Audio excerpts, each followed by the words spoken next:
Hello everyone, a very good evening to all of you who watch my video on my YouTube platform that is Civil Service Mania. तो समस्तों प्रथमे सुस्वागत जो मैंने कि मो video को मोर YouTube platform civil service मानिया माध्यम रे देखुचंती। तो आज डेट हूँ 14 अक्टोबर 2025। तो आज भल भल आर्टिकल पब्लिश होती एक्चुअली 2 दिन हम मो डिस्कशन बंद था कहीं भल आर्टिकल एक आसु ना तेणु मुझे भावुली गोटे कंबाइन करके गोटे डिस्कसन करदेवी। तापर भी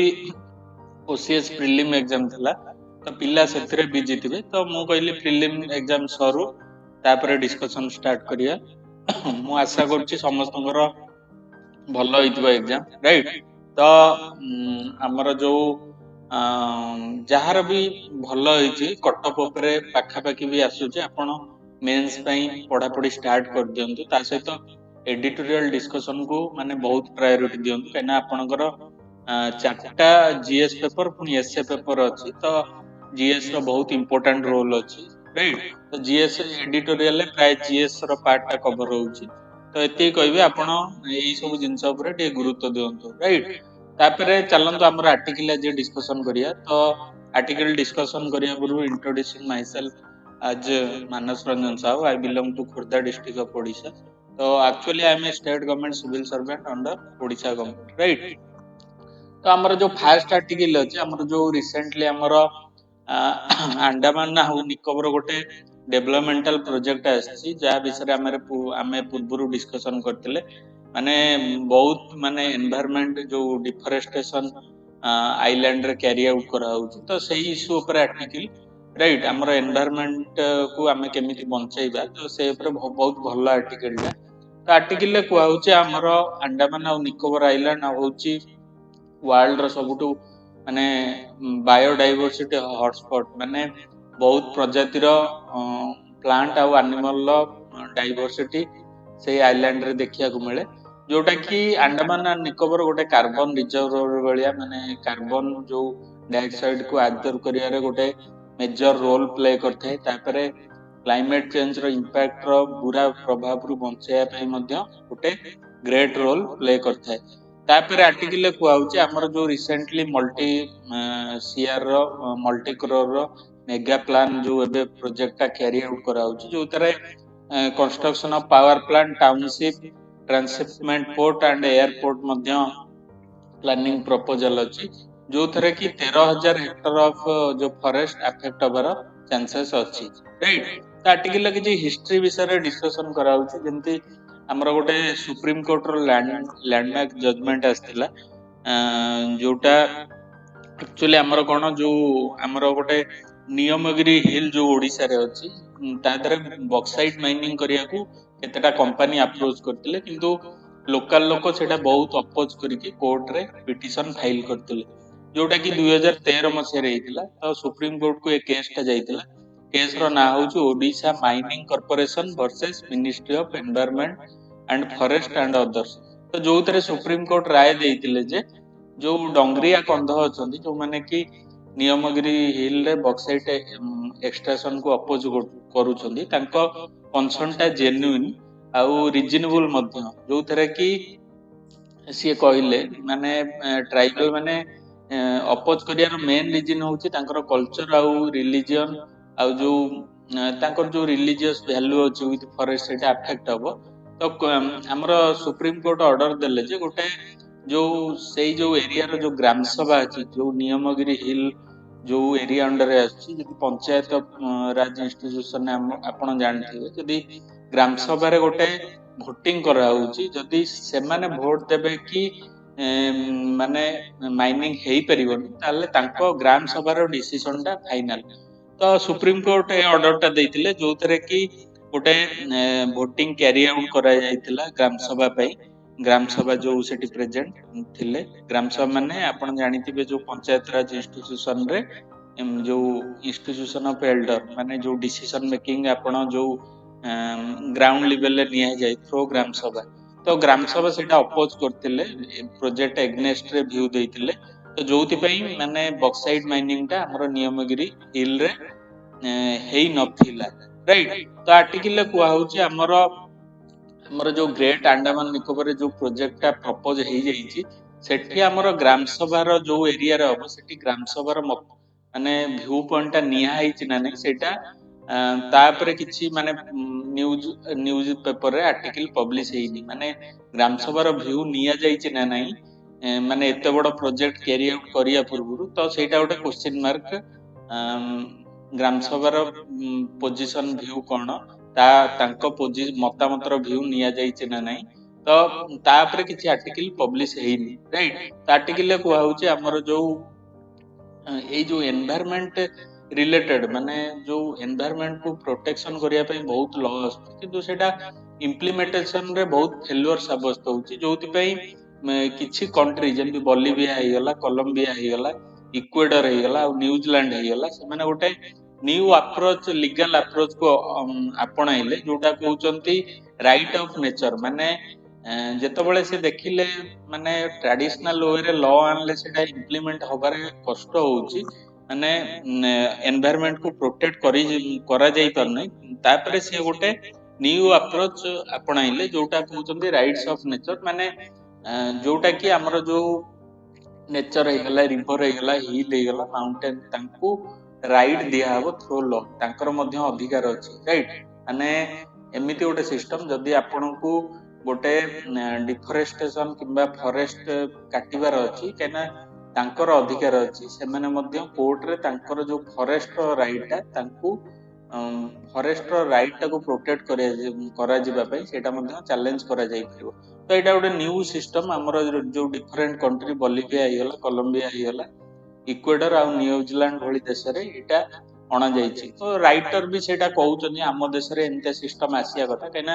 हमर जो ट्रेडिशनल लॉ अछि जेतिको भी लॉ अछि सेटा ग्राउंड रे भल से इंप्लीमेंटेशन हेई पारुनी जोति पई हमर एनवायरनमेंट को प्रोटेक्ट करिया रे हमर ए सिस्टम टा फेल्युअर साब्यस्त होउची राइट तो आर्टिकल ले कहउचनी हमर जो एबेकार सिस्टम रो लूप होल कोन एबेकार जो हमर अप्रोच निया जाउची केवल जदि सुप्रीम कोर्ट रे गोटे किछि पिटिशन जाउची से अप्रोच रे केवल माने एनवायरनमेंट को कोन डैमेज होबो सेटा देखा जाउनी माने ए प्रोजेक्ट द्वारा ह्यूमन को कोन मनीष को कोन डैमेज होबो सेटा देखा होउची माने जदि जजमेंट आछि फॉर एग्जांपल गोटे हाईवे धर डैम गोटे कंस्ट्रक्शन होउची डैम कंस्ट्रक्शन पिटिशन जेतबेले सुप्रीम कोर्ट को जाउची सुप्रीम कोर्ट तांको जजमेंट दबा बेले एई मैटर टा देखुचन जे माने एई प्रोजेक्ट द्वारा ह्यूमन रो केते इंपैक्ट होउची ना कि एई प्रोजेक्ट द्वारा हमर जो एनवायरनमेंट रो केते इंपैक्ट होउची ताले ह्यूमन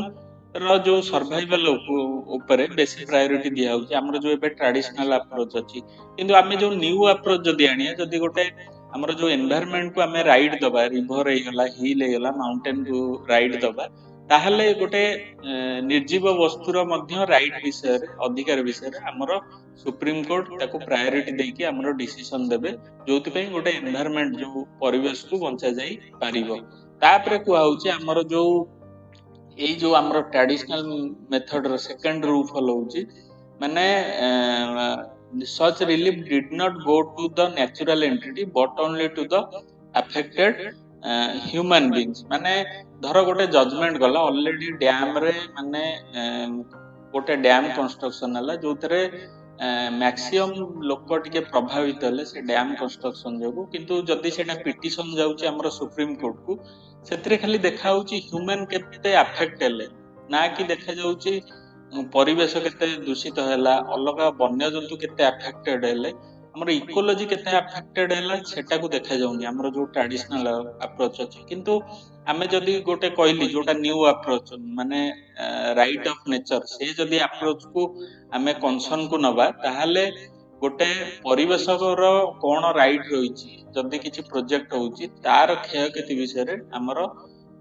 सुप्रीम कोर्ट डिस्कशन नै कि गोटे जजमेंट देई परिबे तो सेति पे राइटर कहउछन्ती माने न्यू अप्रोच हमर देश रे आनिबा कथा to prevent environmental loss right तापरे आर्टिकल ले कहउछन्ती माने जदी भी ए न्यू अप्रोच आसले सेथि मध्ये डिमेरिट अछि जदी हमें नेचुरल एंटिटी को लीगल राइट दबा जदी काली सकाळे गोटे किछि प्रॉब्लम हला ताहले ଆମେ ଗୋଟେ ଯଦି ଆମେ ଲିଗାଲ ରାଇଟ୍ ଦଉଛୁ ଗୋଟେ ହିଲ୍ ଆଉ ମାଉଣ୍ଟେନ କୁ, ତାହେଲେ ସେମାନେ କିଛି ରେସ୍ପନ୍ସିବୁଲ ହେବେ କି? କାଲି ଯଦି ଗୋଟେ କିଛି ଡିଜାଷ୍ଟର ହେଲା ଆଉ ତାଙ୍କୁ ମଧ୍ୟ କୋର୍ଟ କୁ ଟଣା ଯାଇ ପାରିବନି ଆଜ ଏ ରେସ୍ପନ୍ସିବୁଲ, କାହିଁକିନା ସେମାନେ ନିର୍ଜୀବ ବସ୍ତୁ, ରାଇଟ୍? ତ ଏଇ ଯୋଉ ନ୍ୟୁ ଆପ୍ରୋଚ ର ଏଇଟା ହଉଛି ଡିମେରିଟ। ତାପରେ ଆର୍ଟିକଲ ରେ କୁହାହଉଛି ଆମର ଆମର ଏଇ ଆପ୍ରୋଚ ଟା ଅଲରେଡି ଉତ୍ତରାଖଣ୍ଡ ହାଇକୋର୍ଟ 2017ରେ ଗୋଟେ ଜଜମେଣ୍ଟ ରେ ନେଇ ସାରିଛନ୍ତି, ଯୋଉଥିରେ କି ସିଏ ଆମର ଯୋଉ ଗଙ୍ଗା ଆଉ ଯମୁନା ଭଳି ରିଭରକୁ ମାନେ ତାଙ୍କ ରାଇଟ୍ ବିଷୟରେ ଗୋଟେ ଜଜମେଣ୍ଟ ଦବା ପୂର୍ବରୁ ଡିସ୍କସନ କରିଛନ୍ତି, ଆଉ ଗଙ୍ଗା ଆଉ ଯମୁନା ନଦୀକୁ ଗୋଟେ ଲିଭିଂ ଏଣ୍ଟିଟି ସହିତ ମଧ୍ୟ ତୁଳନା କରୁଛନ୍ତି 2017ର ଜଜମେଣ୍ଟ ରେ। ତ ଏତିକି ଥିଲା ଆର୍ଟିକଲ, ବହୁତ ବଢିଆ ଆର୍ଟିକଲ ଟା, ଗୋଟେ ନ୍ୟୁ ପର୍ସପେକ୍ଟିଭ ଆପଣଙ୍କୁ ଜାଣିବାକୁ ମିଳିବ। So let's go to the second article. Second article ଆମର ଓମେନ୍ ମାନଙ୍କର ଇକୋନୋମିକ ଏମ୍ପାୱରମେଣ୍ଟ ଉପରେ ଗୋଟେ ବଢିଆ ଆର୍ଟିକଲ ଟା। ତ ଆର୍ଟିକଲ ରେ ଫାର୍ଷ୍ଟ କୁହାହଉଛି ଆମର ଯୋଉ ରିସେଣ୍ଟଲି ଆମର ଯୋଉ ୱେଲଫେୟାର ପଲିଟିକ୍ସ ଆମର ଇମର୍ଜ ହେଇଛି, ଆପଣ ଦେଖୁଥିବେ ମାନେ ଓମେନଙ୍କର ଇକୋନୋମିକ ଏମ୍ପାୱରମେଣ୍ଟ ପାଇଁ ଡିଫରେଣ୍ଟ କ୍ୟାଶ ଟ୍ରାନ୍ସଫର ସ୍କିମ କୁ ଷ୍ଟାର୍ଟିଂ କରାହଉଛି। ଯେମିତି ଆପଣ ସୁଭଦ୍ରା ଯୋଜନା ଓଡିଶାରେ ଦେଖିବେ, ମାନେ ଡାଇରେକ୍ଟ ବେନିଫିଟ ଟ୍ରାନ୍ସଫର ଅନୁସାରେ ତାଙ୍କୁ କିଛି ଆମାଉଣ୍ଟ ମାନେ ଡାଇରେକ୍ଟ ତାଙ୍କ ବ୍ୟାଙ୍କ ଆକାଉଣ୍ଟକୁ ଓମେନ ମାନଙ୍କର ବ୍ୟାଙ୍କ ଆକାଉଣ୍ଟକୁ ପଠାଯାଉଛି। ଆର୍ଟିକଲରେ କୁହାହଉଛି ଏଇ ଯୋଉ ମାନେ ପ୍ରୋସେସ ଦ୍ଵାରା ମାନେ ଗୋଟେ ମଲ୍ଟିପ୍ଲାୟର ଇଫେକ୍ଟ ଗୋଟେ ଓମେନ ମାନଙ୍କର ଡେଭଲପମେଣ୍ଟରେ ସାବ୍ୟସ୍ତ ହଉଛି, ଯୋଉଟାକୁ ଆମର ଏଡିଟୋରିଆଲରେ ବହୁତ ଭଲସେ ଡିସ୍କସନ କରାଯାଇଛି। ତ ଆର୍ଟିକଲରେ କୁହାହଉଛି ଆମର ଅଗଷ୍ଟ 2025 ସୁଦ୍ଧା ଆମର ଯୋଉ 56 କୋଟି ପ୍ରଧାନମନ୍ତ୍ରୀ ଜନଧନ ଯୋଜନା ଆକାଉଣ୍ଟ ଖୋଲା ହେଇଛି, ଯୋଉଥିରେ ଆମର ଓମେନ ମାନଙ୍କର ଯୋଉ ଆକାଉଣ୍ଟ ହଉଛି 55%, ଯୋଉଟା କି ଗୋଟେ ଗୁଡ ଆମାଉଣ୍ଟ, ରାଇଟ୍? ତାପରେ ଆର୍ଟିକଲ କହୁଛି ଆମର ଯୋଉ ୱାର୍ଲଡ ବ୍ୟାଙ୍କର ଗ୍ଲୋବାଲ ଫାଇଣ୍ଡେକ୍ସ ଡାଟାବେସ୍ ଯୋଉ ଗୋଟେ ରିପୋର୍ଟ ଅଛି, ଯୋଉଥିରେ କି ଆମର 54% ଅଫ ଇଣ୍ଡିଆନ ଓମେନଙ୍କର ବ୍ୟାଙ୍କ ଆକାଉଣ୍ଟ ଅଛି, ରାଇଟ୍? ତ କାହିଁକି ତାଙ୍କର ବ୍ୟାଙ୍କ ଆକାଉଣ୍ଟ ଖୋଲା ହେଇଛି? ଟୁ ରିସିଭ୍ ଦ ଗଭର୍ଣ୍ଣମେଣ୍ଟ ବେନିଫିଟ, ଯୋଉଟା ଗୋଟେ ଅଧାରୁ ଅଧିକ ପରସେଣ୍ଟ ମହିଳା ମାନଙ୍କର ଆମର ବ୍ୟାଙ୍କ ଆକାଉଣ୍ଟ ଅଛି, ଯୋଉଟା ଗୋଟେ ଇଣ୍ଡିଆ ଭଳି ଗୋଟେ ଡେଭଲପିଂ କଣ୍ଟ୍ରି ପାଇଁ ଗୋଟେ ଗର୍ବର କଥା, ରାଇଟ୍? ତ ଆର୍ଟିକଲରେ କୁହାହଉଛି ଆମର 89% of Indian women now holding A bank account. ଆମର ଯୋଉ ଇଣ୍ଡିଆନ ଓମେନ ରହିଲେ 89% ଅଫ ଇଣ୍ଡିଆନ ଓମେନ ଆମର ଙ୍କ ପାଖରେ ବ୍ୟାଙ୍କ ଆକାଉଣ୍ଟ ଏପର୍ଯ୍ୟନ୍ତ ଅଛି, ରାଇଟ୍? ତ ନାଇଁ 54% ଟା ମୁଁ କହିଲି, 54% ଯୋଉ ଓମେନ ସେମାନେ ମେନଲି ଯେତିକି ଆମର ଓମେନ ଅଛନ୍ତି 54% ଓମେନ ତାଙ୍କର ବ୍ୟାଙ୍କ ଆକାଉଣ୍ଟ କେବଳ ଯୋଉ ପଇସା ରିସିଭ କରିବା ଲାଗି ଯୋଉ ଗଭର୍ଣ୍ଣମେଣ୍ଟ ସ୍କିମ ରେ ପଇସା ରିସିଭ କରିବା ଲାଗି ଓପନ କରୁଛନ୍ତି। କିନ୍ତୁ ଆମର ଇଣ୍ଡିଆନ ଓମେନ ଯେତିକି ରହିଲେ 89% ଆମର ଯୋଉ ଇଣ୍ଡିଆନ ଓମେନଙ୍କ ପାଖରେ ବ୍ୟାଙ୍କ ଆକାଉଣ୍ଟ ଅଛି, ଯୋଉଟା କି ଗୋଟେ ଗୁଡ ଡାଟା ଏଗନେଷ୍ଟ ଦ ଡେଭଲପଡ ନେସନ, କାହିଁକିନା ଡେଭଲପଡ ନେସନ ରେ 77% ଓମେନଙ୍କ ପାଖରେ ବ୍ୟାଙ୍କ ଆକାଉଣ୍ଟ ଅଛି, ଯୋଉଟା ଇଣ୍ଡିଆ ପାଖରେ 89% of Indian women have bank account. ତ ଆର ବହୁତ ଗୁଡାଏ ଭଲ ବେନିଫିଟ ଅଛି, ଯେମିତି ଆମର ଏଇ ଯୋଉ ଡାଇରେକ୍ଟ ବେନିଫିଟ ଅଫ ଯୋଉ ପଇସା ଟା ଟ୍ରାନ୍ସଫର ହଉଛି, ଆମର ଓମେନ ମାନଙ୍କର ଯୋଉ ଫାଇନାନ୍ସିଆଲ ଫ୍ରିଡମ ରେ ଗୋଟେ ଗ୍ରେଟ ରୋଲ ପ୍ଲେ କରିବେ। ତାପରେ ଯୋଉ ରିସୋର୍ସ ମାନେ ଫାଇନାନ୍ସିଆଲ ରିସୋର୍ସ କୁ ମାନେ ୟୁଜ କରିବାରେ ଗୋଟେ ପରିବାରରେ ଓମେନ ମାନଙ୍କର ମାନେ ଯୋଉ କଣ୍ଟ୍ରିବ୍ୟୁସନ ଟା ବହୁତ ବଢିବ। ତାପରେ ତାଙ୍କର ଯେହେତୁ ତାଙ୍କ ପାଖରେ ପଇସା ଆସିଲା, ତ ଫ୍ୟାମିଲିରେ ଡିସିଜନ ମେକିଂ ସ୍କିଲ ଟା ମଧ୍ୟ ଓମେନ ମାନଙ୍କର ବଢିବ, ଯୋଉଟା କି ଓମେନ ମାନଙ୍କର ଫାଇନାନ୍ସିଆଲ ଡିସିସନ ଥିଲେ ମାନେ ଗୋଟେ ସର୍ଭେରୁ ଦେଖାଯାଇଛି ଯେ ଯୋଉ ଆମର ଶିଶୁ ତାଙ୍କ ପିଲା କିମ୍ବା ତାଙ୍କ ଘରର ବୃଦ୍ଧ ମାନଙ୍କ ଅବସ୍ଥାରେ ସୁଧାର ଆସିବ, କାହିଁକିନା ସେମାନେ ତାଙ୍କ ପିଲା ପାଇଁ ହିଁ ଖର୍ଚ୍ଚ କରିବେ ସେ ପଇସା, ଆଉ ଘରେ ଯିଏ ବୁଢା ବୁଢୀ ଅଛନ୍ତି ତାଙ୍କ ପାଇଁ ମଧ୍ୟ ଖର୍ଚ୍ଚ କରିବେ। ତାପରେ ଆର୍ଟିକଲରେ କୁହାହଉଛି ଆମର ଯେତିକି ଓମେନ ମାନଙ୍କର ବ୍ୟାଙ୍କ ଆକାଉଣ୍ଟ ଅଛି, ଆରାଉଣ୍ଡ 20% ଅଫ ଆକାଉଣ୍ଟ ଡୋରମାଟ ମାନେ ଅଚଳ ଅବସ୍ଥାରେ ଅଛି, ଡ୍ୟୁ ଟୁ ଇନସଫିସିଏଣ୍ଟ ଫଣ୍ଡ, ମାନେ ତା ଦେହରେ ଯୋଉ ମିନିମମ ବାଲାନ୍ସ ରହିବା କଥା ସେଇଟା ରହୁନି। ତାପରେ ଯୋଉ କେତେ ଜଣ ମହିଳା ମାନ ଏତେ ଡିଜିଟାଲ ସ୍କିଲ୍ ତାଙ୍କ ପାଖରେ ନାହିଁ, ଯୋଉଥିପାଇଁ ସେମାନେ ତାଙ୍କର ବ୍ୟାଙ୍କ ଆକାଉଣ୍ଟକୁ ଏତେ ଆକ୍ଟିଭ ରଖୁନାହାନ୍ତି। ବ୍ୟାଙ୍କ ଟା ଆମର ଏଟିଏମ ୱିଡ୍ର ନ କଲେ ସେଇଟା ଆପେ ଆପେ ଇନଆକ୍ଟିଭ ହେଇଯିବ। ତେଣୁ ସେଇଟା ଟିକେ ଡିଜିଟାଲ ସ୍କିଲ୍ ମାନେ ମହିଳା ମାନଙ୍କ ପାଖରେ ଥିବା ଦରକାର। ତାପରେ ଆମର ଯୋଉ ରୁରାଲ ଆଉ ସେମି ଅର୍ବାନ ଏରିଆରେ ଆମର ଯୋଉ ଡିଷ୍ଟାନ୍ସଟା ବ୍ୟାଙ୍କ ରୁ ଘରକୁ ଡିଷ୍ଟାନ୍ସଟା ଅଧିକ ହେଇଯାଉଛି,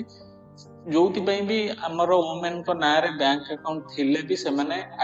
ଆକ୍ଟିଭ ରଖିପାରୁନାହାନ୍ତି। ଯେହେତୁ ଡିଷ୍ଟାନ୍ସ ଅଧିକ, ସେମାନେ ଏତେ ବ୍ୟାଙ୍କ ଯିବା ଆସିବା କରିପାରୁନାହାନ୍ତି। ତ ଯୋଉଥିପାଇଁ ତାଙ୍କ ବ୍ୟାଙ୍କ ଯେହେତୁ ଟ୍ରାଞ୍ଜାକ୍ସନ ହଉନି, ତାଙ୍କ ଆକାଉଣ୍ଟଟା ଡୋରମାଣ୍ଟ ଅବସ୍ଥାରେ ପ୍ରେଜେଣ୍ଟ ଅଛି। ରାଇଟ୍। ତ ଆର୍ଟିକଲରେ କୁହାହଉଛି ମେନଲି ଯୋଉ ଓମେନଙ୍କର ଯୋଉ ପ୍ରଧାନମନ୍ତ୍ରୀ ଜନଧନ ଯୋଉ ଖାତା ଖୋଲା ହେଇଛି, ମେନଲି ସେମାନେ କ୍ୟାଶକୁ ୱିଡ୍ର କରିବା ପାଇଁ ଆଉ ସେଭିଂ କରିବା ପାଇଁ ୟୁଜ କରୁଛନ୍ତି। କିନ୍ତୁ ଯୋଉ ବଡ ମାନେ ବ୍ୟାଙ୍କରୁ ଋଣ ନବା କିମ୍ବା ଯୋଉ ଡିଜିଟାଲ ପେମେଣ୍ଟ କରିବା, ସେଥିରେ ତାଙ୍କ କଣ୍ଟ୍ରିବ୍ୟୁସନଟା ଲୋ, କାହିଁକିନା ସେମାନେ ଏତେ ଡିଜିଟାଲି ସ୍କିଲ୍ ବି ନାହାନ୍ତି। ମାନେ ଗୋଟେ ବ୍ୟାଙ୍କିଂ କେମିତି ଫଙ୍କସନ କରେ, ବ୍ୟାଙ୍କରୁ କେମିତି ଋଣ ନବା, ତାଙ୍କ ପାଖରେ ଏତେ ଆଇଡିଆ ଅଛି। ତାପରେ ସେମାନେ ଏତେ ଡିଜିଟାଲି ସ୍କିଲ୍ ବି ନାହାନ୍ତି, ମାନେ ପଇସାକୁ ଅନଲାଇନରେ ଟ୍ରାନ୍ସଫର କରିପାରିବେ। ତେଣୁ ସେମାନେ ମେନଲି ପଇସାକୁ ଉଠେଇବା ଆଉ ସେଭ୍ କରିବା ଲାଗି ବ୍ୟାଙ୍କ ଆକାଉଣ୍ଟଟାକୁ ୟୁଜ କରୁଛନ୍ତି, ଯୋଉଟା ଗୋଟେ କନସର୍ନିଂ ଜିନିଷ, ଯୋଉଥିପାଇଁ ବ୍ୟାଙ୍କ ମାନେ ଗୋଟେ ଏ ଦିଗରେ ଆୱାରନେସ ବଢେଇବା କଥା। ରାଇଟ୍। ଆମର ଯୋଉ ଜାଣିଥିବେ ଜନଧନ ଆକାଉଣ୍ଟରେ ଆମର ରୂପେ ଡେବିଟ୍ କାର୍ଡ ଇସ୍ୟୁ ହୁଏ। ଆମର ପାଖାପାଖି 38 କୋଟି ରୂପେ ଡେବିଟ୍ କାର୍ଡ ଆମର ଇସ୍ୟୁ ହେଇଛି। କିନ୍ତୁ ମାନେ ଓମେନଙ୍କର ଡେବିଟ୍ କାର୍ଡ ମାନେ ୟୁଜ କରିବା ପରସେଣ୍ଟେଜଟା ବହୁତ କମ। ରାଇଟ୍। ତାପରେ ଆମର ଯୋଉ ୟୁପିଆଇ ଟ୍ରାଞ୍ଜାକ୍ସନ, ଅନଲାଇନ ଟ୍ରାଞ୍ଜାକ୍ସନ ଯୋଉ ଫିଗରଟା ଆମର ଫାଇନାନ୍ସିଆଲ ଇୟର 2017ରେ 2 କୋଟି ଥିଲା, ଯୋଉଟା ଫାଇନାନ୍ସିଆଲ ଇୟର 25ରେ 18,600 କୋଟି ସେ ଫିଗରଟା ପଳେଇ ଯାଇଛି। କିନ୍ତୁ ଓମେନ ମାନଙ୍କର ଏଇ ଯୋଉ ଡିଜିଟାଲ ଟ୍ରାଞ୍ଜାକ୍ସନ କଣ୍ଟ୍ରିବ୍ୟୁସନରେ ତାଙ୍କର କଣ୍ଟ୍ରିବ୍ୟୁସନଟା ବହୁତ ଲୋ, ବିହାଇଣ୍ଡ ଦ ମେନ୍। ରାଇଟ୍। ତ ଆର୍ଟିକଲରେ କିଛି ମାନେ ପ୍ରୋବ୍ଲେମ ଦିଆଯାଉଛି, ମାନେ କଣ ପାଇଁ ଓମେନ ମାନଙ୍କର କଣ୍ଟ୍ରିବ୍ୟୁସନଟା ଲୋ ଡ୍ୟୁରିଂ ଦ ଫାଇନାନ୍ସିଆଲ ପ୍ରୋସେସ। ଏକ ହଉଛି ପାଟ୍ରିଆର୍କାଲ ନର୍ମ। ଆପଣ ଜାଣିଥିବେ ଆମର ପାଟ୍ରିଆର୍କାଲ ସୋସାଇଟି ଯୋଗୁ ସବୁବେଳେ ଓମେନ ମାନଙ୍କୁ କମ ପ୍ରାୟୋରିଟି ଦିଆଯାଏ ଇନ୍ ଏଜୁକେସନ, ଯୋଉଥିପାଇଁ ସେମାନେ ଡିଜିଟାଲି ଏତେ ସାକ୍ଷର ହେଇପାରିନାହାନ୍ତି, ଯୋଉଥିପାଇଁ ତାଙ୍କୁ ଯୋଉ ଫାଇନାନ୍ସିଆଲ ପ୍ରଡକ୍ଟ ବ୍ୟାଙ୍କର ଆକ୍ସେସ୍ କରିବାକୁ ବହୁତ ଟାଇମ ଲାଗୁଛି। ତାପରେ ହଉଛି ଲୋ ଲେଭେଲ ଅଫ ଡିଜିଟାଲ ଆକ୍ସେସ୍। ମୁଁ କହିଲି ତାଙ୍କ ପାଖରେ ଡିଜିଟାଲ ସ୍କିଲଟା ଏତେ ନାହିଁ ଆଜ କମ୍ପେୟାର ଟୁ ମେନ୍। ତାପରେ ଓମେନ ମାନଙ୍କ ପାଖରେ ଫୋନର ବି ଓନରସିପଟା ବହୁତ କମ ଅଛି। ଆପଣ ଜାଣିଥିବେ ଗାଁ ଗହଳି ମାନଙ୍କରେ ସବୁବେଳେ ଆମର ପୁରୁଷ ପ୍ରାଧାନ୍ୟ ସୋସାଇଟିରେ ସବୁବେଳେ ପୁରୁଷ ମାନଙ୍କ ପାଖରେ ଫୋନ ଥାଏ। ଯଦି ଫୋନ ଜଣଙ୍କ ପାଖରେ ରହୁଛି, ସିଏ ହିଁ ବ୍ୟାଙ୍କର ସବୁ ଜିନିଷ ଅପରେଟ କରିପାରିବ। ଯଦି ଓମେନ ପାଖରେ ଫୋନ ହିଁ ନାହିଁ, ତ ତାକୁ ବ୍ୟାଙ୍କ ସିଷ୍ଟମ ଟିକେ ଅପରେଟ କରିବା ପାଇଁ ପ୍ରୋବ୍ଲେମ କ୍ରିଏଟ ହୁଏ, ଯୋଉଥିପାଇଁ ଡିଜିଟାଲ ଟ୍ରାଞ୍ଜାକ୍ସନଟା ଲୋ ହେଇଥାଏ। ତାପରେ ଆର୍ଟିକଲରେ କୁହାହଉଛି ଆମର ଆଉ କିଛି ଯେମିତି କଷ୍ଟ ଅଫ ଫୋନ ମାନେ ବହୁତ ହାଇ ରହୁଛି, ଯୋଉଥିପାଇଁ ସେମାନେ ଓନରସିପ ଗ୍ରହଣ କରିପାରୁନାହାନ୍ତି। ତାପରେ କଷ୍ଟ ଅଫ ଡାଟା, ଆପଣ ମାସକୁ 500-600 ଯଦି ଡାଟାରେ ଖର୍ଚ୍ଚ ହବ, ତାହେଲେ ଗୋଟେ ସାଧାରଣ ମହିଳାଟେ ତାକୁ ଆଫୋର୍ଡ କରିପାରିବନି। ତାପରେ ଲ୍ୟାକ୍ ଅଫ ପ୍ରାଇଭେସି, ଆମର ଯୋଉ ପ୍ରାଇଭେସି ଯେହେତୁ ସାଇବର ଫ୍ରଡ ଏଗୁରା ବହୁତ ହଉଛି, ତ ବହୁତ ଓମେନ ମାନେ ବି ଡରୁଛନ୍ତି। ତାଙ୍କର ଯଦିଓ ସ୍କିଲ୍ ଅଛି, ଡିଜିଟାଲ ସ୍କିଲ୍ ଅଛି, ତଥାପି ସେମାନେ ଡରୁଛନ୍ତି ଅନଲାଇନରେ ଟ୍ରାଞ୍ଜାକ୍ସନ କରିବା ପାଇଁ। ତାପରେ ଆର୍ଟିକଲରେ କୁହାହଉଛି ଆମର ଯୋଉ ସୋସିଆଲ ନର୍ମ, ଆମର ବହୁତ ରୁରାଲ ଏରିଆରେ ଓମେନ ମାନଙ୍କୁ ମୋବାଇଲ ରଖିବାକୁ ଦିଆଯାଏ ନାହିଁ ଡ୍ୟୁ ଟୁ ସୋସାଇଟି, ମାନେ କନଜରଭେଟିଭ ସୋସାଇଟି। ଏଇଟା ବହୁତ ରୁରାଲ ଏରିଆରେ ଦେଖିବାକୁ ମିଳେ। ତାପରେ ଆର୍ଟିକଲରେ କୁହାହଉଛି ଆମର ବହୁତ ଜଣ ଏମିତି ବି ମାନେ ଫିମେଲ ଅଛନ୍ତି ଯୋଉମାନେ କି ତାଙ୍କ ମେଲ ପାର୍ଟନର ଉପରେ ହିଁ ଡିପେଣ୍ଡେଣ୍ଟ ଫର ମୋବାଇଲ। ତ ସେମାନେ ବ୍ୟାଙ୍କିଂ ସିଷ୍ଟମଟାକୁ ମାନେ ବ୍ୟାଙ୍କିଂ ସିଷ୍ଟମର ଭଲସେ ସୁବିଧା ନେଇପାରୁନାହାନ୍ତି। ରାଇଟ୍। ତାପରେ ଆର୍ଟିକଲରେ କୁହାହଉଛି ଆମର କିଛି ୱେ ଫରୱାର୍ଡରେ କିଛି ଷ୍ଟେପ କୁହାହଉଛି, ଯେମିତି ଗୋଟେ ସବସିଡାଇଜଡ ସ୍ମାର୍ଟଫୋନ ଲୋକଙ୍କୁ ଦବା ଦରକାର। ତାପରେ ଆଫୋର୍ଡେବଲ ଡାଟା ପ୍ଲାନ ମଧ୍ୟ ରୁରାଲ ଏରିଆ ପାଇଁ ଆସିବା କଥା। ତାପରେ ଆର୍ଟିକଲରେ କୁହାହଉଛି ଆମର ଯୋଉ ବ୍ୟାଙ୍କ ହେଇଗଲା, ଫାଇନାନ୍ସିଆଲ କମ୍ପାନୀ ହେଇଗଲା, ଯୋଉମାନେ ଶସ୍ତାରେ ଲୋନ ଦଉଛନ୍ତି, ବାଜାଜ ଯୋଉ ଫାଇନାନ୍ସିଆଲ କମ୍ପାନୀ ହେଇଗଲା, ଆଉ ମୋବାଇଲ ଅପରେଟର ହେଇଗଲେ, ସେମାନେ ଗୋଟେ କୋଅପରେଟ ହେଇକି ଗୋଟେ କିଛି ମାନେ ଯୋଉମାନେ ରୁରାଲ ଲୋକ ଅଛନ୍ତି ତାଙ୍କ ପାଇଁ ଗୋଟେ କିଛି ସେମାନେ କେମିତି ଶସ୍ତାରେ ମୋବାଇଲ ଆଫୋର୍ଡ କରିପାରିବେ, ତାଙ୍କ ପାଇଁ କିଛି ଗୋଟେ ସ୍କିମ ଆଣିବା କଥା। ତ ଆର୍ଟିକଲରେ ଏଇ ସଜେସନଟା ଦିଆହଉଛି। ବହୁତ ଭଲ ଆର୍ଟିକଲଟା ଥିଲା। ନିହାତି ଆପଣଙ୍କର ଯୋଉ ଆନ୍ସର ରାଇଟିଂରେ ବହୁତ କାମରେ ଆସିବ। Right. So let's go to the next article. Right. Next article बहुत छोट आर्टिकल हमर जो एबे यूके रो प्राइम मिनिस्टर तांकर गोटे डेलीगेशन हमर इंडिया विजिट रे आस्थिले तादरे गोटे किछि की पॉइंट हमें तो पूर्वरु भल से डिस्कशन करथिले किछि की पॉइंट गोटे थिला मु भाबिली ए आर्टिकल माध्यम रे हमर गोटे डिस्कशन कर दबा हमर जो इंडिया यूके रिलेशनशिप माने गोटे नेक्स्ट स्टेज को जाइछि बेरी केना हमर इंडिया आउ यूके भितरे बहुत जल्दी माने already free trade agreement sign हो सारी तापर जो डेलीगेशन आसछन्ती यूके रो इंडिया को तो किछि गोटे एक्सपेक्टेड करा होउछ गोटे बिग चेंज इन हमरो इकोनॉमिक रिलेशनशिप सेटा होबा को जाउछि आर्टिकल ले किछि डाटा दिया जाउछि हमरो इंडिया होउछि वर्ल्ड रो फोर्थ लार्जेस्ट इकोनॉमी आउ इंडिया होउछि यूके रो हमरो यूके रो होउछि गोटे बिग मार्केट यूके पाई इंडिया होउछि गोटे बिग मार्केट फॉर एक्सपोर्टर तापर आर्टिकल ले कोआ होउछि हमरो जो इंडिया रो एक्सपोर्ट होउछि तार इंडिया रो एक्सपोर्ट रो 3% एक्सपोर्ट हमरो यूके किंबा ब्रिटेन को जाउछि तो रिसेंटली हमरो जो प्राइम मिनिस्टर आस्थिले से गोटे हमरो 350 यूरो रो गोटे मिसाइल सप्लाई डील हेछि बिटवीन इंडिया एंड यूके तापर हमरो जो 64टा इंडियन कंपनी अछंती से माने मध्य एग्री करछंती से माने एग्री करछंती कि 1.3 बिलियन यूरो से माने यूके रे इन्वेस्ट करिवे तापर हमरो वाईआरएफ आपण जानथिबे यशराज फिल्म रो से माने मध्य कमिट करछंती हमरो जो भी हमरो फिल्म शूटिंग होउची से माने यूके रे हमरो शूटिंग करिवे एटा गोटे cooperation between the people to people ties ही गला राइट आपण जानथिबे जो जब तक जान ही गला हमरो जो बहुत यशराज फिल्म रो बहुत मूवी लंदन रे शूटिंग हेछि तो से माने कमिटेड करछंती मैक्सिमम शूटिंग को से माने लंदन रे कैरी आउट करिवे तापरे हमरो दीटा लंदन यूनिवर्सिटी से माने मध्ये कमिट करछंती तांकर कैंपस को इंडिया रे ओपन करिवे तो एतिकी दिला आर्टिकल बहुत कम थिला मोबाइल डिस्कशन कर दबा नेक्स्ट हमरो जीवा नेक्स्ट आर्टिकल हमरो जो तालिबान रो गोटे डेलीगेशन हमरो आछंती अफगानिस्तान रे जो माने रूल करछंती तालिबान गोटे टेररिस्ट ऑर्गेनाइजेशन तो से माने तांकर डेलीगेशन को नै कि हमरो इंडिया को आछंती तो सेही ऊपर बहुत भलो आर्टिकल टा हमरो जे अफगानिस्तान रो जे फॉरेन मिनिस्टर अछंती आमिर खान मुत्तकी सी आछंती तो तापर आर्टिकल टा तो हमरो जेहेतु से माने गोटे डेलीगेशन को नै कि आछंती तो हमरो इंडिया आउ हमरो जो अफगानिस्तान रो रिलेशनशिप रे गोटे न्यू इरा स्टार्ट होबा को जाउची हमरो जो से जो अफगानिस्तान रो फॉरेन मिनिस्टर हमरो जो इंडिया रो एक्सटर्नल अफेयर मिनिस्टर अछंती एस जयशंकर आउ एनएसए हमरो अजित डोभाल तांका सहित मध्य बायलैटरल मीटिंग कैरी आउट हेछि तो हमरो जे अफगानिस्तान नो फॉरेन मिनिस्टर थिले से जेहेतु माने दुखर कथा से आगुरु जणे टेररिस्ट थिले जोति पई से माने आजी देश को रूल करछंदी एटा दुखर कथा तो हमर जे यूएनएससी रो माने यूनाइटेड नेशन सिक्योरिटी काउंसिल थिला से जेहेतु टेररिस्ट थिले तांका ऊपर ट्रैवल बैन लगेइथिले तो सेटा हटिला परे से माने इंडिया को विजिट करले राइट तो इंडिया रो एटा प्रैग्मेटिक अप्रोच आपण जदी टेररिस्ट बोली धरी रखिबे से माने तांका सहित रिलेशनशिप एस्टैब्लिश हेई परिबनी जो जहा कि इंडिया रो सिक्योरिटी पई बहुत खराब हो केमिति खराब हो मु आगु को बुझेई दे तो कहला बेला हस लागुची से माने आगुरु टेररिस्ट थिले किंतु एबे इंडिया सहित माने इंडिया भी देखिला तांका सहित बेसी अवॉइड करी କିଛି लाभ नाही राइट हमकु देश भितर रिलेशनशिप मैटर बहुत करे तापर आर्टिकल ले कोआउची इंडिया रो अफगानिस्तान सहित रिलेशन बढ़ियार बहुत स्ट्रेटेजिक रीजन रहिछि जेमती मु कहली काइना आमे जदी इंडिया अफगानिस्तान सहित रिलेशन टा भलो कोनी तो बहुत चांसेस अछि पाकिस्तान अफगानिस्तान को यूज करी कि India against terrorist activity carry out करिवो ता बाद हमरो जेतबेले अफगानिस्तान गवर्नमेंट थिला बिफोर तालिबान तो इंडिया बहुत स्ट्रेटेजिक इन्वेस्ट करछि हमरो अफगानिस्तान तो सेगुडा को प्रोटेक्ट करिया पई अफगानिस्तान गवर्नमेंट सहित से तालिबान हो कि जीए हो ताको सहित रिलेशनशिप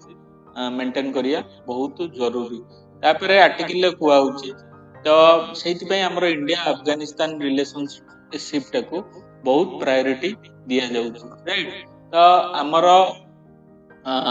ଆମର ଯୋଉ ଏଇ ଯୋଉ ମାନେ ବାଇଲେଟରାଲ ଭିଜିଟ ଥିଲା between the Afghanistan government that is Taliban and India ବହୁତ ଇଫେକ୍ଟିଭ ସାବ୍ୟସ୍ତ ହେଲା। କିନ୍ତୁ ଆମର ଇଣ୍ଡିଆ ମଧ୍ୟ କିଛି ଆନାଉନ୍ସମେଣ୍ଟ କଲା ଟୁ ଅପଗ୍ରେଡ ଦ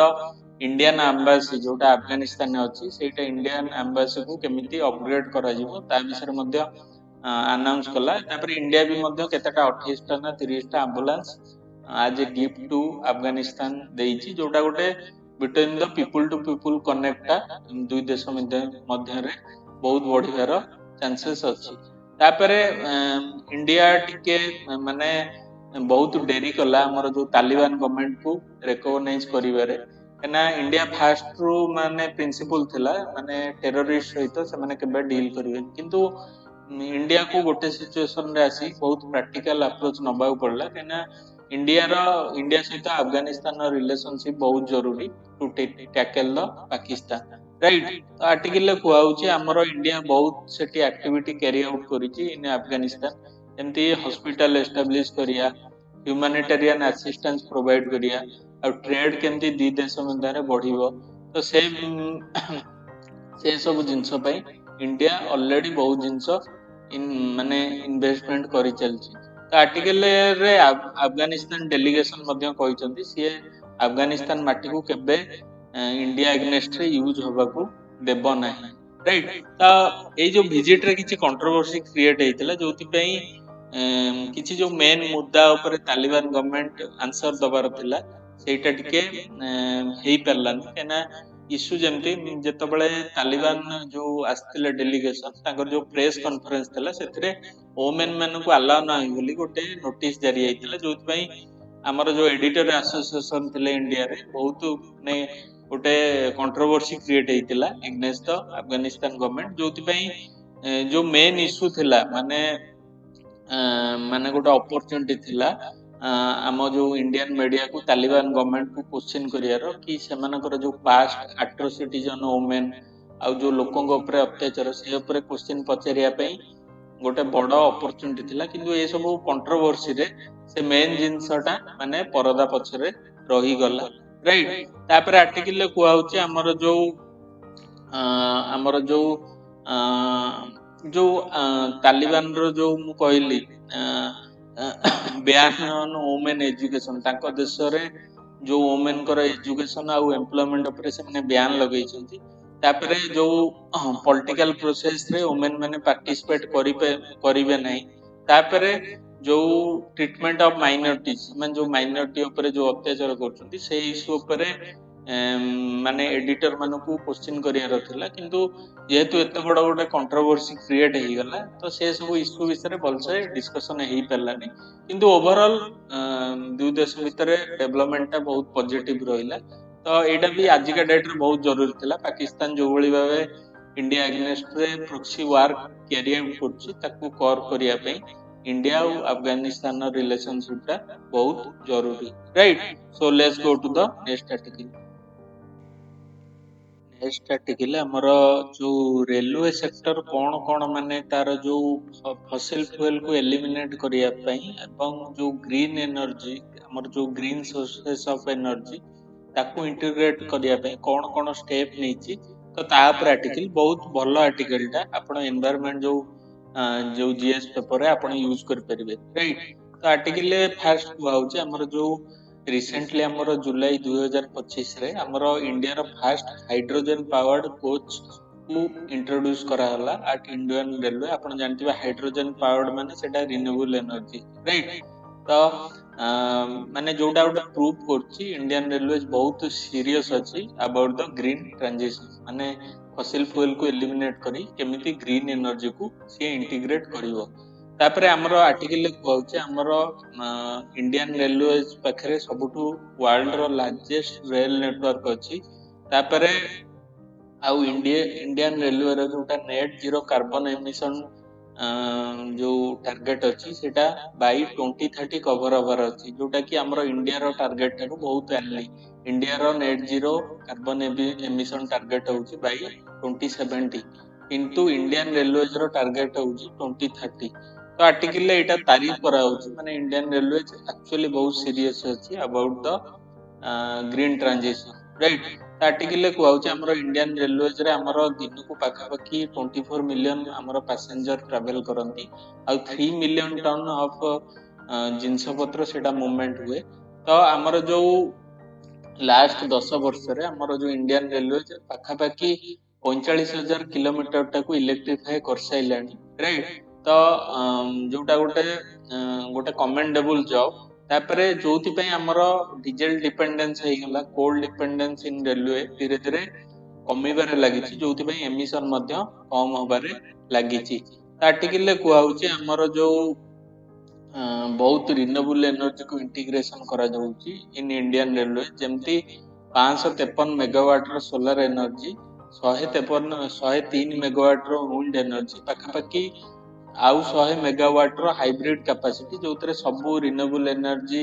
रो मिक्स थाए सेटा ऑलरेडी हमरो कमीशन हे जेछि इन इंडियन रेलवे राइट। तापर आर्टिकल को होउछि हमरो पाखापाखी 2000 टा स्टेशन आ building of Indian railway is operated by solar energy right. आउ सेवरल रेलवे इंडियन रेलवेज रो बिल्डिंग इज आज पर the bureau of energy efficiency हमर गोटे ऑर्गेनाइजेशन रो तार जो माने जो कंस्ट्रक्शन केमिति करले एनर्जी एफिशिएंसी ता बढ़िबो इन ए बिल्डिंग तो सही वे रे कंस्ट्रक्शन हेछि राइट। तो आर्टिकल को होउछि हमर विभिन्न माने स्टेप इंडियन रेलवे नेछि टू कट द एमिशन जेमती ग्रीन बिल्डिंग कंस्ट्रक्शन टू लगेई कि डेडिकेटेड फ्लाइट कॉरिडोर हे गला जोटार माने बहुत एक्सपेक्टेंसी रहउछि जे टू कट हमर जो पाखा पाखी 457 million ton of carbon dioxide emission को कम करिवो ओवर 30 इयर्स राइट नेक्स्ट 30 वर्ष तापर आर्टिकल को होउछि हमर रिसेंटली हमर गवर्नमेंट हमर सुभर्जन ग्रीन बॉन्ड हमर लॉन्च करछि जो पैसा रे से बॉन्ड जरिया रे जो पैसा कलेक्शन हो हमर जो ट्रांसपोर्ट सेक्टर को केमिति माने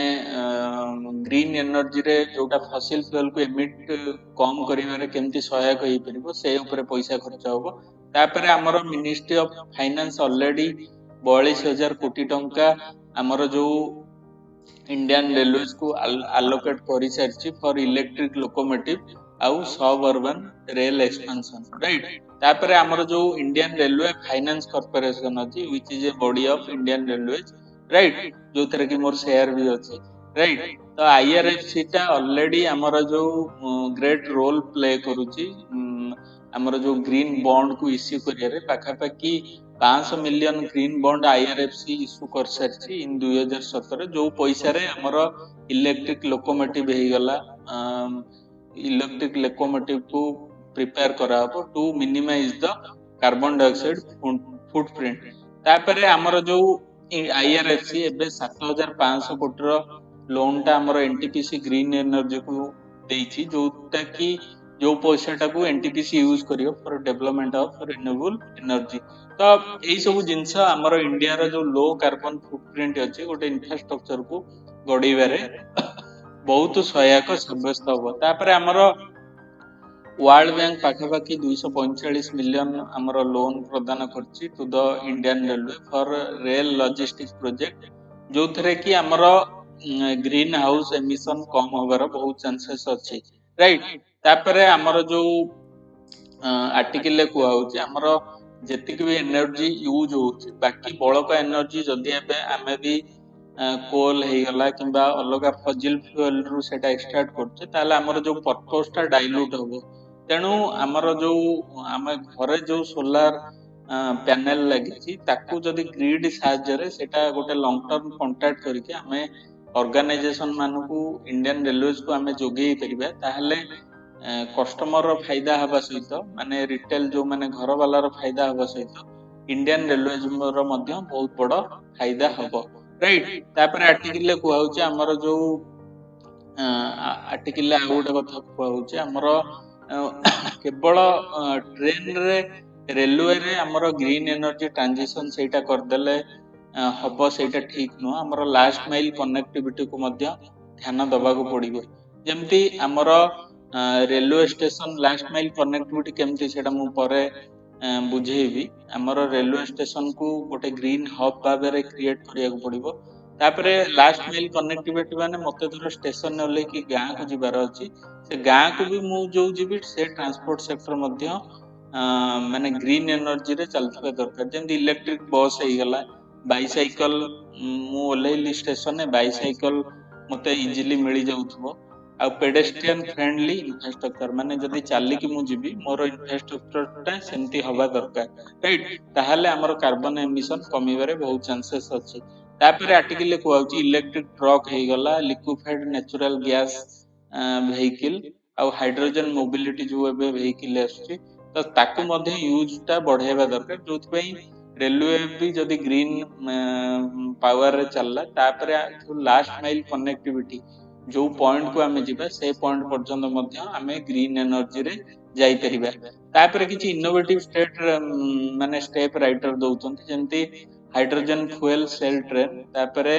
adoption of light weight coaches तापरे एरोडायनामिक्स लोकोमोटिव डिजाइन आ आर्टिफिशियल इंटेलिजेंस ड्रिवन एनर्जी। तो एई सब जो लाइट वेट कोचेस हे गला माने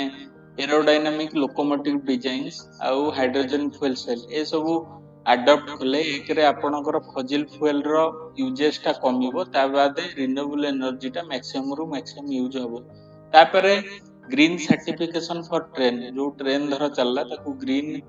रेटिंग केते सेटा rated as per green energy केते एफिशिएंट ताकू मध्ये सर्टिफाई किछि करिया पड़ियो जेमति डिफरेंट ट्रेन भितर कंपटीशन बढ़िबो for use of green energy. तापरे आर्टिकल कुआउची हमर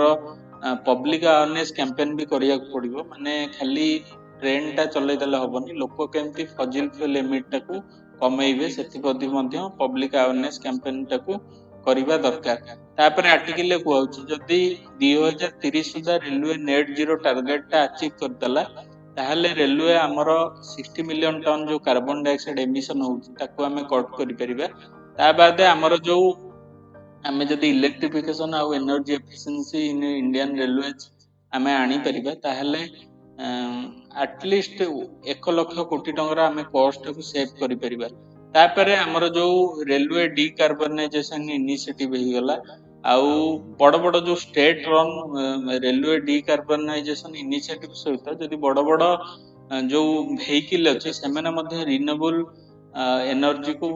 आपण होउछंती ताहले हमर बहुत जल्दी जो इंडिया रो नेट जीरो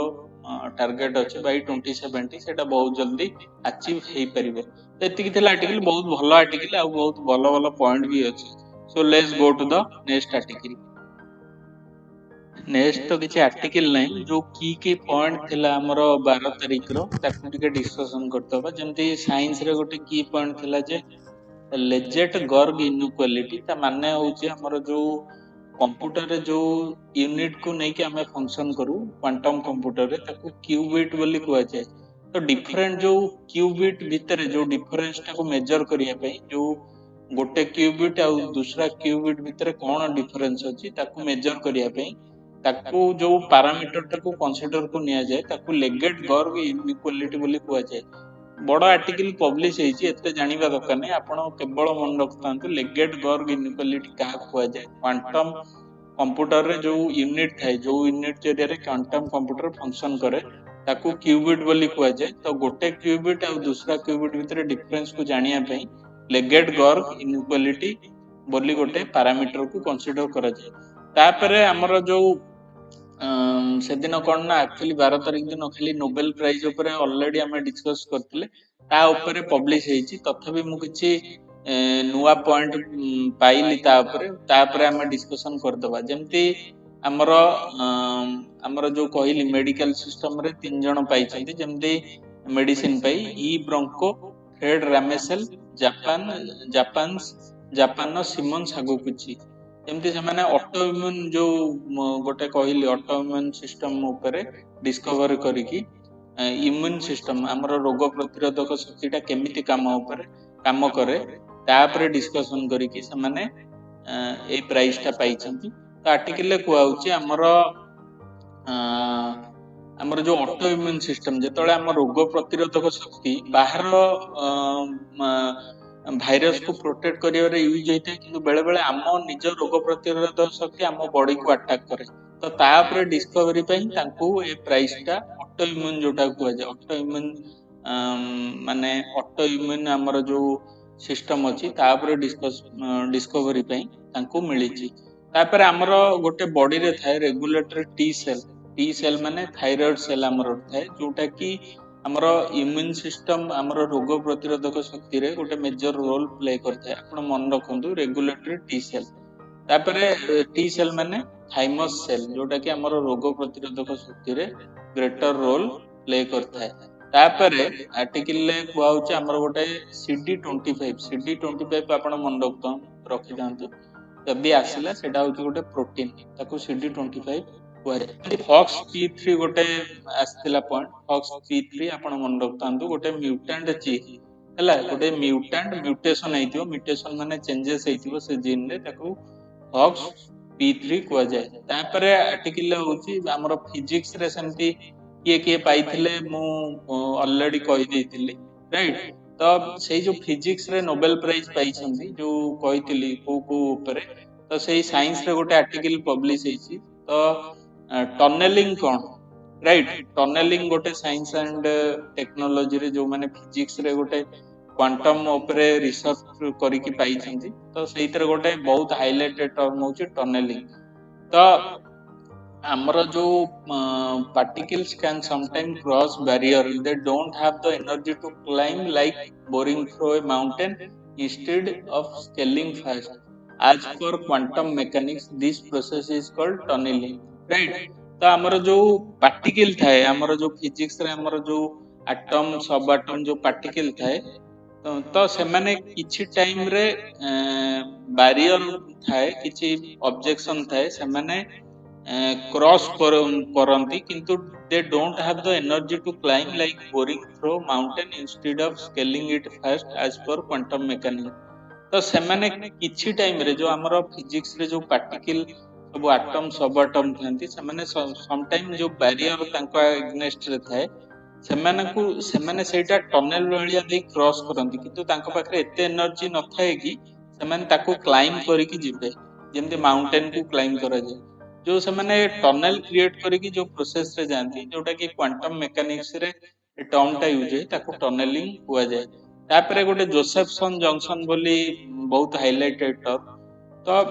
जोसेफसन जंक्शन होची जदी दीटा सुपर कंडक्टर गोटे इन्सुलेटर द्वारा सेपरेट हेतिबे ताको जोसेफसन जंक्शन बोली हुआ जाय तो मने रखंतु दीटा सुपर कंडक्टर जदी गोटे इन्सुलेटर द्वारा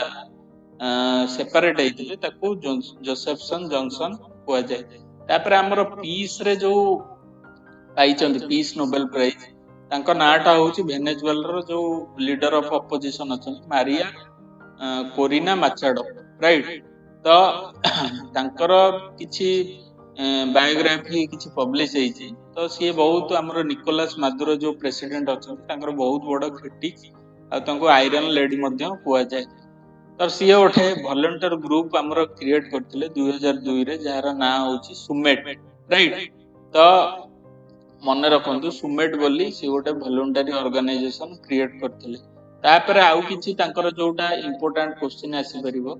सी has supported the privatization of Venezuela हां तांकर जो पेट्रोलियम एक्सट्रैक्शन जो बॉडी अछि ताकू प्राइवेटाइजेशन करिया पे से बहुत माने सपोर्ट करथिले माने सेटा गवर्नमेंट कंट्रोल न रहू एतिकी थिला आपण